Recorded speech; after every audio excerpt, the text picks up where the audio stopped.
What's going on, YouTube family? This is your man Pristine, back with another video. Welcome to the full Pristine review for the Google Pixel 6. Let's dive right in. Now, first off, one of the most important things about this device being the price. How much does it cost? This phone normally retails at $599, but right now at some of your local Best Buys, there's $100 off with activation. You can get it for $499, and I think that that is an absolute steal for this device. Now, that's for the 128GB variant. For the 256GB variant, full retail is $699, but as I just mentioned, at your local Best Buy right now, and save yourself some cheese. All right, now what this phone is packing, we've got a 6.4-inch Full HD Plus 1080p by 2400 90 Hertz AMOLED HDR10 Plus display. We've got a 20:9 aspect ratio. We've got 83.4 screen to body ratio, Corning Gorilla Glass Victus. So this is Gorilla Glass 6 on the front and the rear of this device. Okay, now the build quality. As I just mentioned, I mean, Gorilla Glass 6, this phone, I like this. I like the form factor of this device, right? It feels really good in the hands. It's a little bit more narrow. It's not as wide as the Pixel 6 Pro, which is why I feel like ergonomically, this just feels better in the hand. Now, I too have small hands. The Pixel 6 Pro has a bigger display and the phone is wider. Now, I'm used to wielding bigger phones, but I mean, this just feels like the sweet spot as far as just, you holding a mobile device in your hand, just these typical candy bar style devices. Like, I really love the feel of it. Again, it's Corning Gorilla Glass's most durable glass. It's their latest glass technology. I still would recommend putting a case on it, just because you want to protect your investment. I love the fact that around the corners and the edges, it's rounded. This is that sort of seafoam color, so it's just that lighter, type neonish green, and then the bottom portion is like a really light green, kind of looks almost white, like if you're looking at it from a distance. But I mean, I like the fact that it's got that two-tone display, and then just around the edges, it's black around the edges. Obviously, the camera is black. I mean, so this phone just has a really unique feel to it. There's really no other device out there that looks like it. And so if you see this, then you know for a fact that it is a Pixel 6 or a Pixel 6 Pro. Actually, if you see this color, it's a Pixel 6, because the Pros are offered in a different color scheme. All right, but as far as the build on this thing, I mean, I'm a huge fan of it. I love the way that it feels in the hand. It's not too heavy. It doesn't feel as though you're carrying around like a brick, in your hand or your pocket. Kudos to Google. I think that they did a really good job with the overall build quality and the overall ergonomics of this device. Now, performance. I mean, we've got the Google Tensor chip. This is the first year that Google decided to put their own chipset in the device that they created in their own laboratory, similar to what Apple is doing with the Bionic chipsets. And so typically, Google, they usually go the Snapdragon route, but this year they decided to switch it up a little bit. And so, obviously that was going to be one of the main things that people would be curious about. How does this device perform? Well, excellently. This device performs excellently. Okay. Again, we've got the Google Tensor chip. We've got this being, this is just the regular Pixel 6. So it's got 8 gigs of RAM as opposed to 12 gigs of RAM, which is what we find on the 6 Pro. Again, this is the 128GB. We got a Mali G78 MP20 GPU. We've got an octa-core CPU, and things are just buttery smooth as they ought to be. Again, this is a Pixel device. I mean, so this is stock Android at its finest. And so, everything, and I mean everything, ladies and gentlemen, is very nice and smooth, very responsive to the touch. Things are just lightning quick, opening up. Go back. Okay. As you can see there, we'll pop into YouTube Music. And these are just some really, really, really content heavy applications that it's just opening up with a breeze, with absolutely no problems at all whatsoever. You can see this is SoundCloud. And let's take it over to Best Buy real quick, do a little shopping. Actually, I'm getting ready to head to Best Buy here in a minute and see what kind of Black Friday deals I can take advantage of. Pop into Amazon real quick. Boom, you see it just pops right into Amazon. And then you'll see here, everything is held very well in the RAM management. I didn't have to reload SoundCloud, didn't have to reload YouTube Music, okay? Didn't have to reload Spotify. You know, if I want to go back to Amazon, didn't have to reload that. If I want to go back to Best Buy, you know, didn't have to reload that. You see everything just pops up. And as you can see, you know, with these apps that are opened up, you'll notice that there's no slowdown at all whatsoever in the performance. I mean, so everything is held very well in the RAM, and I still just have that lightning quickness, you know, that I'm used to on the Pixel device. Okay, so, you know, performance is A1 in my personal opinion. You know, I mean, performance is very, very good. I'm very impressed with the performance here on the Pixel 6 and the Pixel 6 Pro. I mean, the performance is identical, and I think that that's one of the main reasons why this phone being $599, and then, you know, if you get it with activation at a $499 price tag, this is flagship level performance.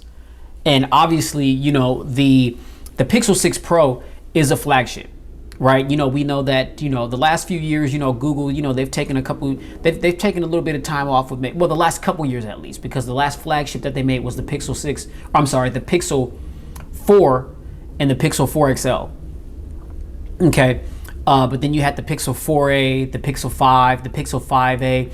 Those were more so mid-range offerings. They performed very well, but nonetheless, those were mid-range offerings. And so the Pixel 6 Pro was like the first flagship that, you know, Google has released in a couple years. But then people look at this as though it's not a flagship device just because it's, you know, it's got a little bit less RAM. It's got a full HD panel as opposed to a quad HD panel. You know, the battery's a little bit smaller. You know, it has one camera lens less. You know, it doesn't have the 48 megapixel telephoto lens that we find on the Pro, but yet, you know, the primary main sensor, which is a 50 megapixel sensor, and then a 12 megapixel ultra wide sensor, which is also on the Pro, are the sensors that are on here.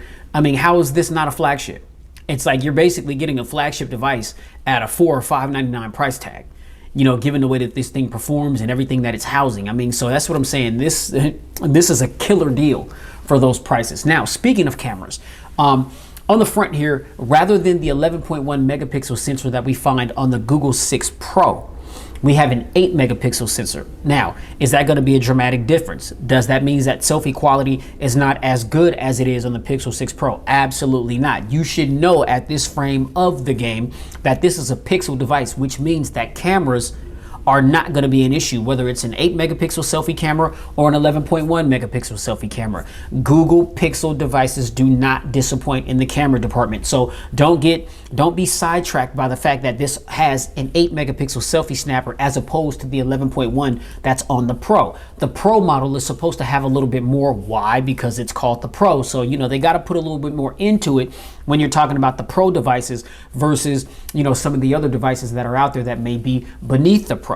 But don't get it twisted and confused into thinking that just because this is an 8 megapixel selfie snapper that it's not a performer, because it does. And at the tail end of this video is where I got still shot images and video images on how well this camera performs. I mean, so get down in the description box right now if you want to just jump straight to that content.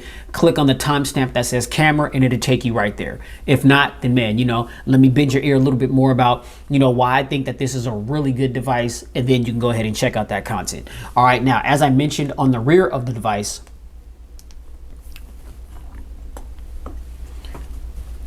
again, we've got that very beautifully crafted new, and this is the first time in a few years that Google has actually switched it up and given us some new chips, or I'm sorry, some new sensors. We got a new chip with the Tensor, but we also got, you know, new camera sensors as well. I mean, typically they usually rock with, you know, their 12 megapixel sensor, and it was the same sensor, you know what I'm saying, for some years, but Google, you know, continued to find new and innovative ways to improve the camera performance by machine learning and AI. Well, this year we get a complete camera overhaul, which is why the camera looks different.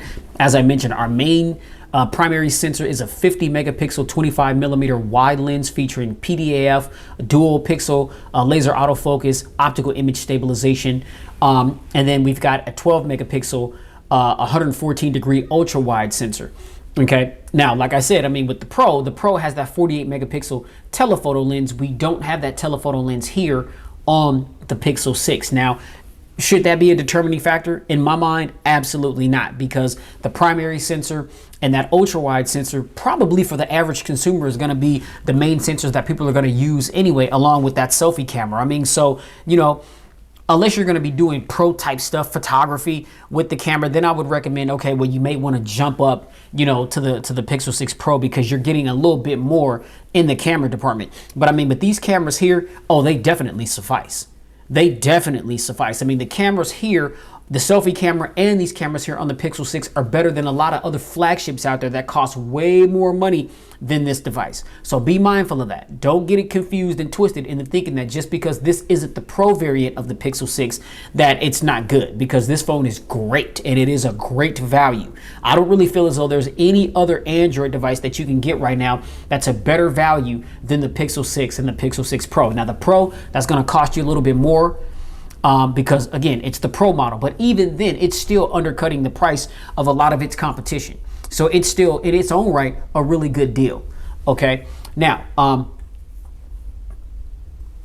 battery life. Here on the Pixel 6, we have a 4,614 milliamp hour non-removable battery featuring fast charging with 30 watts. Now, I don't like the fact that the 30 watt fast charger does not come in the box. It is a separate accessory that you have to go and buy. So, although I'm not a big fan of that, and I'm not really going to go onto a tangent and a rant about that, I think because of the value that you're getting this phone at, especially right now, if you get it through Best Buy with activation, you're getting $100 off. Well, you know, you can use that $100 to go ahead and buy yourself that 30 watt fast charger, and then boom, you got that fast charging capability. Okay, Google is claiming with that charger you get 50% in 30 minutes. We do have fast wireless charging at 25 watts. We have reverse wireless charging. Again, we've got USB power delivery 3.0. Apparently, you know, we've got a USB Type-C port down here on the bottom. You know what I mean? So, you know, you get all the things with this device. You know, you got reverse power share, you know, wireless charging. You know, I mean, the phone just has it all. So, you know, battery life for me has been very good. I've been always able to get through a full day, you know, with absolutely no hiccups or no problems at all whatsoever. Now, again, I do have to, at the end of the day, put this phone on the charger to make sure that I'm good for the next day. Primarily, I believe because of the fact that this phone does have always on display, but you don't have the ability to set a schedule for as to when you want always on display to come on versus when you want it to go off. It's either turn always on display on or off. And so because of the fact that I like the feature so much, I just elect to leave it on. And you know, it tells you, you know, when you turn always on display on, that it's going to be a hit to your battery. And so I think I'd probably have more battery sustainability if I would have just turned always on display off and then just go in the settings and manually turn it on, you know, at whatever time frame I wanted it to come on. You know what I'm saying? But I mean, yet and still, even with always on display on all day, I'm easily able to get through a day without any problems at all whatsoever. So in my mind, I got to say that battery is very good on this device. And I'm sure, you know, as updates continue to roll out for this thing, stability fixes, bug fixes, stuff like that, maybe we'll see the battery life start to get even better. Okay, but for me, it hasn't been a problem at all whatsoever. Now, you know, some of the most notable features, you know, that I like about the device, you know, again, I like the smooth display. Okay, just, you know, just having that 90 hertz refresh rate. Again, now we have 120 hertz refresh rate on the Pro. I mean, to me, you know, anything higher than 60 in my mind is going to suffice, and I think it would as well with the average consumer. You know, a lot of people don't really care too much about higher refresh rates. A lot of people are still very content with a 60 hertz refresh rate, but things are just a little bit, you know, choppy, not as smooth.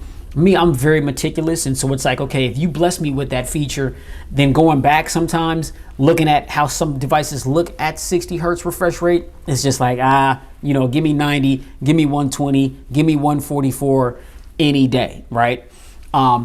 But again, you're really getting that smooth experience. And so I really like the motion smoothness, even, you know, just at 90 hertz, you know, to me that I'm content with that. It doesn't have to be 120 or 144. Give me a cool 90, you know, to smooth out my display, to give me a little bit more, you know, snappiness, you know, and responsiveness, you know what I'm saying? When I'm, you know, utilizing my device, I'm a fan of it. Okay, we've got NFC, we got stereo speakers, we got Bluetooth 5.2. We do have IP68 water and dust resistance, as I mentioned, always on display. So you'll see when I hit the power button, you see always on display just pops up right there. You know what's going on, y'all. You can see me right there in the reflection. You know what I'm saying? Putting in this wizard for y'all. You know what I'm saying? But yeah, I like the fact that we do have an optical under the display fingerprint sensor. Now, this seems to be like where a lot of the controversy with this device lies. And I've been getting reports these last couple of days that Google is going to release some updates to enhance the fingerprint sensor, because it seems like a lot of people have been really complaining about the fingerprint sensor. Me, like I said, I mean, I think some of the top fingerprint sensors are, you know, OnePlus, Xiaomi, you know, even Samsung has gotten better with their under the display optical fingerprint sensor. Motorola has some really fast fingerprint sensors, you know, and so, you know, is this fingerprint sensor quite up on par with those? No, it's not. You know, those, it's maybe like a second and a half, maybe a 2-second, you know, press before it just pops up into your desktop. Here, you know, it's like maybe 3 or 4 seconds, but that's not really a big deal to me. You know what I'm saying? I mean, we don't have facial recognition. As you can see, as I'm using the fingerprint sensor to pop into the device, I mean, it's not. Now, see, you get stuff like that. So it's like, if you're not pressing it properly, and see, that's what a lot of people want. You got to understand with this fingerprint sensor, you have to place your thumb in that spot properly, which is why they have that little icon right there, which is that's where you place your thumb. But it's like, if you do it real quick, you see, and see, this is the issue that I think a lot of people are running into. And see right here, it says hold a little longer at the bottom. Okay, a lot of people are just very impatient. It's like you got to press hold and then allow it to scan your fingerprint so that the phone can pop open. You see what I mean? I mean, so to me, I don't see anything wrong with the fingerprint sensor on this device. I mean, for me, it works very well every time. You know, I understand that you have to, you know, place it there and leave it there. Like I said, I mean, at the most, that's like 4 seconds. So it's like, I can't understand why people are griping about this thing. And if you know how to follow the instruction, if you know how to follow instructions, as I'm sure you all do, and I'm not saying that to try to be insulting or, you know, insult your intelligence, but to me, it's very simple. There's nothing wrong with this fingerprint sensor. I mean, is it as snappy as some of the competition? No, it's not. But I mean, does it work? And that's the thing. Does it work? Is it keeping your device secure, which is what it's for? And speaking of security, we've got that Titan M2 security chip in this device, which has to be one of the most secure security devices in any smartphone. And so when I think about that, and I think about the fact that, you know, I like the fact that my fingerprint sensor has to be on there, you know, firmly or just in complete position in order for my phone to open up, right? When you think about all those things and the fact that this phone is really, really secure, and it's securing all your data, all your information. And nowadays, let's just be clear, ladies and gentlemen, our cell phones is like our wallet.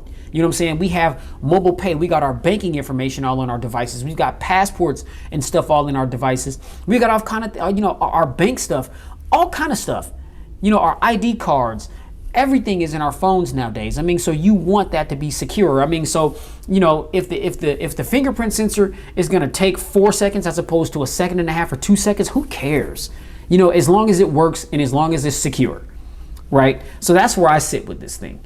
All right. Now, I do like the fact that we've got, you know, double tap to wake up the device. I also like the fact that we've got flip to shh. I mean, so if you want to put this phone in do not disturb mode, you just simply turn it on its face and you can see, I mean, you know, cosmetically, this device is extremely gorgeous. I mean, so, you know, if you're chilling with your wife or your side piece or having you get down, somebody asks you, okay, hey, why you got your phone, you know, sitting on his face? That's suspicious. You hiding something? You just tell them, no, I'm just appreciating the aesthetics. You know what I'm saying? I mean, this device looks like no other, you know what I'm saying? And I'm just in appreciation of, you know, Google's creation here, in appreciation of the creation, hashtag bars. You know what I'm saying? So, I mean, you know, when you do flip it on his face, the phone is going to give you a nice little vibration. When you pick it up and turn it back over, it's also going to vibrate, indicating that it is no longer in do not disturb mode, right? Now, speaking of vibration, another thing that I don't hear a lot of people talk enough about is the haptic feedback. right? The haptic engine in this device. This has to be one of the most premium feeling haptic devices or haptic engines that I've felt in any phone besides the iPhone 13 Pro. The haptic engine in the iPhones are just always golden, right? I mean, they're always just super solid, right? They don't feel cheap. And sometimes I've gotten a lot of flagship devices that they cost a lot of money. They cost $1,000 plus. And then it's like the haptic engine is trash. And so a lot of times I just turn it off. But it's like, if you want a real premium feeling haptic engine, and I like the fact that too, you can control the haptic response. You can control how hard you want it to vibrate, or if you want it to vibrate softly. You know what I'm saying? I mean, I really like that. I'm a big fan of that. I'm also a big fan of the fact that too, when you long press on the display, this is a form of which you being able to get to the wallpaper in style. I like the fact that with Android 12, which, comes baked into this thing fresh out of the box. I know that some, other devices are starting to get the Android 12 update. I know that the S21 and the S21 Plus and Ultra has recently gotten the Android 12 update, but I just like the way that it looks. And I understand on Samsung that's One UI, so it looks a little bit different here from Google's own UI. But I like the fact that, pretty much whatever wallpaper that you choose, the phone is going to choose a theme for it. Like, I'm a big fan of that. So it's like, when you choose a wallpaper, the color theme, like, just like the color of, the time right there, the applications and things. I like the fact that those things are all like, you see how like, okay, the wallpaper is green. And so you got the app accents, it's green. When you scroll down to your quick toggles, it's green, right? I mean, I'm a huge fan of that. And it's just like, it does it on its own on the fly. It's like you don't have to go and individually change a lot of these things, one by one. It's just like you choose a wallpaper, and whatever wallpaper you choose based on the color of that wallpaper, the UI is going to create a custom theme that's going to be the same color as your wallpaper. Like, that is really a really nice touch. I also like the fact too, again, the always on display. Little things. I like the fact that we have the battery percentage displayed here on the bottom. That's nothing new to Pixel. That's something that's always been on Pixel devices. Always like at a glance as well. I love at a glance. What is at a glance? At a glance is the fact that your phone is always listening. If you're at a coffee shop, or if you're just at home and you're listening to a playlist, say you're listening to Pandora, or you're listening to Apple Music, a radio station particularly, or you're listening to Spotify, a radio station, and a song comes on that you're not fond of the name of the song or who the artist is, what happens on what at a glance is in between the fingerprint sensor here and the battery percentage. Once the device recognizes the song that's playing, you're going to see the name of the song, the artist, the album that it's on, and it's just going to tell you who the song is. And then what you can do, I was on it the other day, but it keeps a log of all the songs that it displayed. And so if you ever want to go back to it, it's there. God, I can't remember at the time where it was. My goodness, I can't believe I'm having this brain fart, because it was a long list of songs that it showed me. I just want to show it to you guys so you guys can see how cool it is. Okay, I can't find where it is, ladies and gentlemen. My apologies for that, but it's there. Trust me, it is there. So those are some of the main things that I really love about the Pixel device, and it's just little things. And it's like, when you try to put this phone down and pick up another Android device that isn't giving you all those little things, those little details. And again, it's the little things in life that make the biggest differences.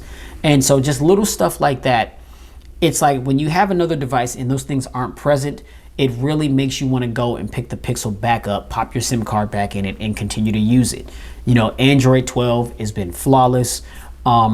This device overall is just it's been a really, really good experience. I use this more than I use the Pro, and I've got this and the Pro. You know what I mean? And I'm a big fan of both of them.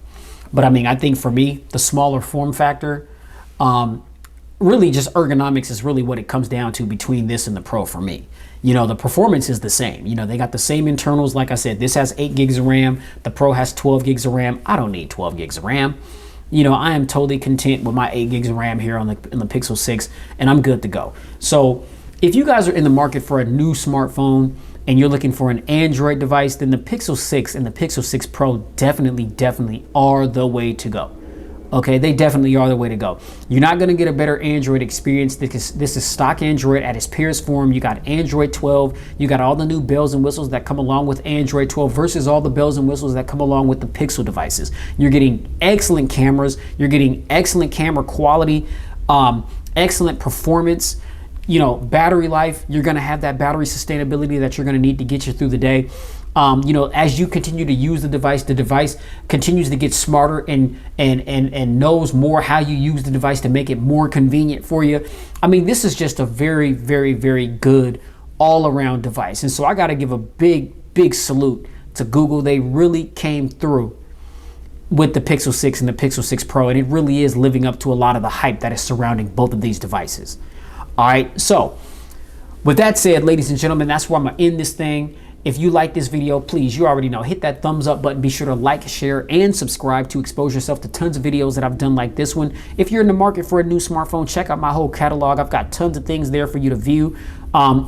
Be sure to hit that notification bell and get subscribed if you haven't already, just so that whenever my content goes live, you'll get notified, and you can be one of the first to check out that content. And in the comment section is where I'm always chilling at. And so I'd love to hear from you guys in the comments. You know, hit me with your questions, comments, feedback of any kind. All I ask is that we keep it respectful in the comment section as well. So keep it locked here at Pristine Mobile Tech, and I'll catch you on the next video. Stay tuned because the camera footage is rolling right now, man. Stay safe, get spiritually fit, keep it pristine in every aspect of your lives. I'll catch you on the next one. Peace.